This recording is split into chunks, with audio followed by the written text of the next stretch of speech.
I'm Justin with AmericanTrucks.com, and on this episode of The Haul, we're going to show you how to take your street-driven EcoBoost truck and make it a little bit cooler.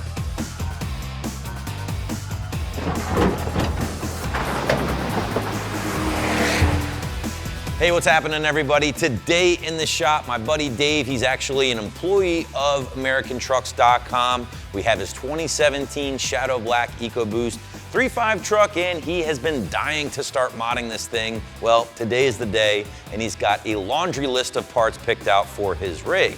Now, this is gonna be an interesting one. Why? Well, because Dave primarily uses this truck as a family hauler or commuter here in the Northeast, so he's not gonna go over the top with the off-road stuff. He's not gonna build it for utility purpose. He just wants a cool truck with some goodies on it to make it look a little cooler, go a little faster in the process. So really excited. We got a killer suspension kit from Icon picked out, in addition to some black Rhino wheels. Obviously performance, right, to add a little bit more pep to that 3.5 in the form of a cold air, some downpipes, and a tune from Unleashed. And last but not least, some odds and ends to add some functionality for Dave and his family with his EcoBoost truck. So this should be a cool one, guys. I'm interested to see how this one's gonna turn out. We hope you enjoy it. Subscribe to our YouTube channel if you haven't done so already. But for now, let's dive into some mods. Well, gang, I just finished up with the WeatherTech No Drill Mud Flaps for the 2015 and newer rigs. Really, really nice product. Listen, I know mud flaps aren't for everybody as far as aesthetics are concerned, but they do serve a purpose, and that is to help keep your truck a little bit cleaner in the process. And since Dave isn't going terribly crazy with the offset on his aftermarket wheels, these things should still work rather well when he does switch out to a bigger wheel and tire combination. And best part is, guys, they install super easily, no drilling required whatsoever. Hell, if I can install them in a few minutes from start to finish, that means you guys can as well. But that's not all we installed. Tony and I actually banged out the Back Industries MX4 backflip hard tonneau cover. I absolutely love this thing for a number of reasons, but first and foremost, it's a hard cover. What does that mean? Well, you're getting the utmost in protection for all of your bed cargo back here from the elements, but of course from prying eyes, wannabe thieves, things like that. Gonna keep your stuff safe and locked up whenever that tailgate is locked up. And on top of that, it's a tri-fold cover, meaning you can just fold it up and out of the way rather easily if you needed to access your entire bed, fold things back down, and you're good to go. Again, Dave is a big-time family man. He takes a lot of trips with his family, so this is crucial for him back here. Throw the luggage, the stroller, all that good stuff. Keep it dry on those long road trips, but when the time comes to access everything, boom, just flip it up and out of the way. Big thing to point out here, guys, make sure you open this up before you close that tailgate because you don't want to damage the seal on this backside. Keep this thing watertight. So a couple practical things first before we move into the fun stuff. We're going to flip the truck around right now, show you that new RK Sport hood. Curious to see what that's going to look like in addition to some other performance goodies as well. So let's go. All right, guys, so we got Dave's truck flipped around here in the shop, and we're tackling some smaller stuff. These are the Raxiom smoked LED fog lights for Dave's truck. Now, he told me he really wants to go for that like murdered out, smoked out look, whatever you want to call it. So this is obviously a vital part of that equation. Now, even though he doesn't have them installed yet, he is sourcing some dark smoked headlights for his Lariat here. It'll certainly pull that look together and really contribute to that really dark, smoked, menacing look. Now, this is just one of the smaller parts we did. Let's cruise on up and show you some of the big stuff we're doing. This is what I'm talking about, guys. This is the RK Sport hood here, ram air with the heat extractor. So not only are you getting a very aggressive look, but you're also getting some built-in functionality as well. And we'll show you more on that when we pop this thing and install some more modifications. But first things first, let's talk about this hood. Fitment, listen, it's pretty darn good. Fiberglass hoods can be a bit hit or miss when it comes to fitment, build quality, all that, but that's not the case here. This thing is certainly on point, fits great with minor modifications, but functionality, let's talk about that. Heat extractors. Listen, these turbo trucks make a lot of heat under the hood, so pulling that air in through the grill, helping it escape through the hood will certainly help out. And this is the ram air functionality. Why? Well, let me show you.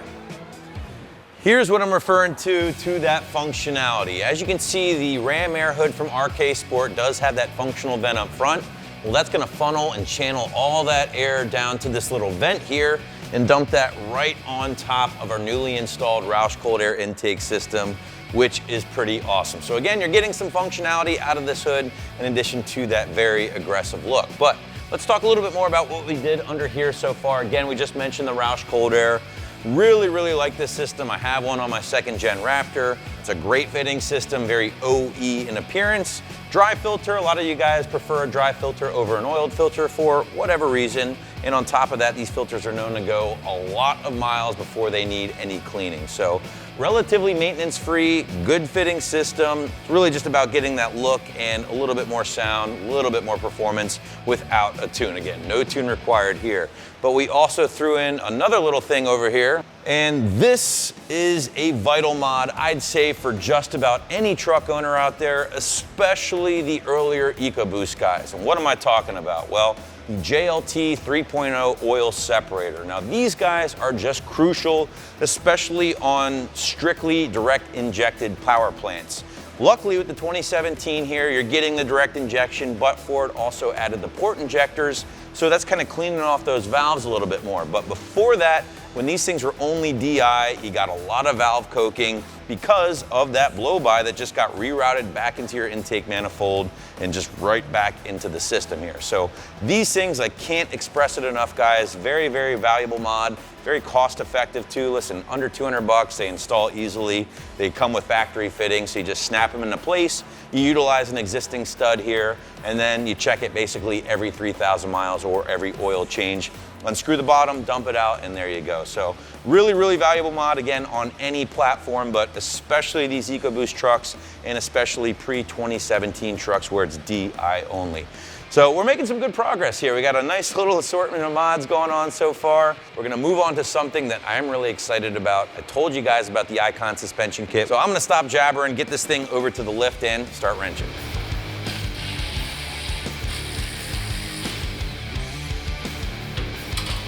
All right, guys, well, check out all of this bling in the wheel well, right? I told you about the Icon kit we had in line for this thing, and here it is. It's their Stage 2 setup for the 15 and newer 4-wheel drive F150, giving us 0 to 2 inches of lift for the front, while the rear basically remains unchanged. Now, they didn't want to go too crazy with this truck. You didn't want to cut up the frame with a 4 or 5 or 6 inch lift kit, but at the same time, he didn't want to go with a puck style spacer. And this is what he ended up landing on.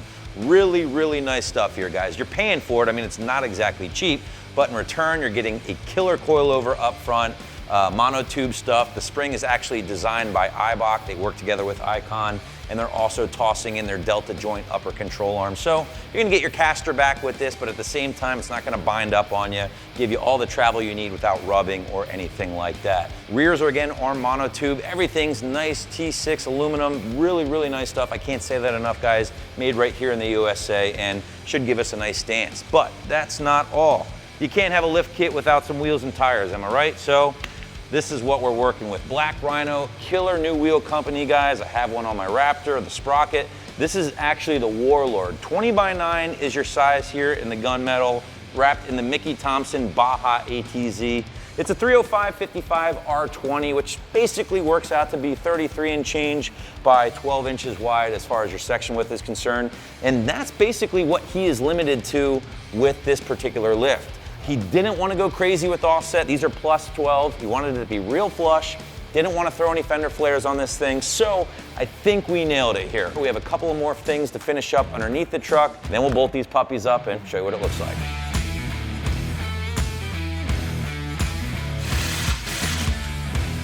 All right, guys, with that bolt, I basically finished up all the hard work Tony just did and installed our new Stainless Works catted downpipes here on Dave's truck. Now, he's taken kind of a different approach to adding an exhaust on an EcoBoost. He's taken the less is more route. He's going with an aftermarket downpipe, which should give him a little bit more volume, a little bit more turbo noise, keeping the stock cap back, but dressing things up, kind of continuing with that whole murdered out or blacked out look, and just going with this massive 4-inch tip here from Flowmaster, done up in matte black. So should sound a little different while still being very mellow at the same time, very quiet inside the cab, but he's also getting some performance benefits and a little bit more turbo noise out of his setup. So that's gonna wrap us up underneath the truck. We're just gonna bolt this guy on real quick, and at that point, get the truck over to the dyno, upload an Unleash custom 93 octane tune, see what kind of power we're making now with this setup, and go have some fun. All right, guys, so we're in our dyno cell here with Dave D's truck build. Now you'll notice the truck still has the stock 20-inch wheels and tires on it. We've done 3 different dyno pools throughout the course of this build, and we've used the same wheels and tires for each and every pool just for consistency's sake. Now this is a 10-speed auto, and yes, I know 7th is 1-to-1. However, I should note that all of these pools were done in 5th gear because of the speed limiter on the truck. So now that we've established that, let's break down some numbers. Baseline run, basically bone stock on 93 octane, the truck made 305 horsepower and 352 pound-feet of torque to the rear tires. Not great, but that's what we're dealing with. Now with the unleashed 93 octane tune, re-ran the truck, it's making 359 horsepower and 415 pound-feet of torque again to the rear tires. So tune only, the truck saw some pretty solid gains. In fact, roughly 50 plus horsepower and just over 60 pound-feet of torque. Then we installed the Roush cold air intake along with the Stainless Works catted downpipe, obviously re-ran the truck. The truck is now making 379 horsepower and 422 pound-feet of torque to the rear wheels. Now that's good for peak gains of 74 horsepower and 71 pound-feet of torque over the baseline numbers, and gains of as much as 88 horsepower and 98 pound-feet of torque under the curve. Very solid results using pretty simple mods here with our Ecoboost powered rig. So now guys, we're gonna get this thing off the dyno. We'll bolt up those black Rhino wheels in the rear, get this thing looking proper, and then as is tradition, I'll take it out on the street, see how that icon setup feels, and have a little bit of fun. So maiden voyage here, and so far my first impression is just how great the ride quality is in this thing. I've got a really expensive suspension on my Raptor, my 2017. Listen, it's great. Off-road, of course. On-road, it's not bad, but this thing rides like a Cadillac in comparison. So another thing that also jumped out to me as well, the combination of the downpipes and the Roush, I think it's perfect because it's making all the right noises of a turbo application. You get that spool, you get a little bit of the bypass or the blow-off valve, but you're not getting that farty sound out the back, which, let's be honest, these EcoBoost trucks can be known for. See right there, it sounds awesome. For guys who aren't a big fan of the Ecoboost V6 exhaust sound, this is the next best thing. Let's talk a little bit more about the looks. I think it looks great. It's hard to beat the look of a clean black truck. Now, would I own a black truck? Absolutely not. I am OCD and a clean freak, and honestly, by the time I get back to the shop, this thing will probably be dirty again, because that's just how it is when owning a black car. However, when it's clean, it looks killer, and that definitely can be said here about Dave's truck. Just had an idea in his mind of a few parts he wanted to add, had some appearance parts in mind. The hood looks killer. Another big thing I'm digging here with this build is the wheel and tire package he went with. Again, the black Rhino wheels, the Warlord as they're called, because honestly, I think that's one of the hardest parts to nail sometimes in any build. And overall, the big takeaway for me anyway, is that this Icon suspension kit is really worth the money as far as ride quality is concerned. I think Dave's gonna be really pumped when he sees this thing for the first time. Here, let's stomp it one more time. Dude, chirping him in second and third for a big 20. Wow. Yeah, listen, these are big trucks, and I know people like to hate on those EcoBoost engines, at least for sound, but it's hard to hate on the low-end torque these things have and those turbos light. I mean, you're not going to be winning any roll races or anything with these things, but off the line, you might surprise a few people, even yourself. But guys, let us know what you think of this. Are you digging this style of build? Is there something you would have done differently? Let us know in the comments, of course. Thanks for watching, and for all things F-150, be sure to keep it here to AmericanTrucks.com.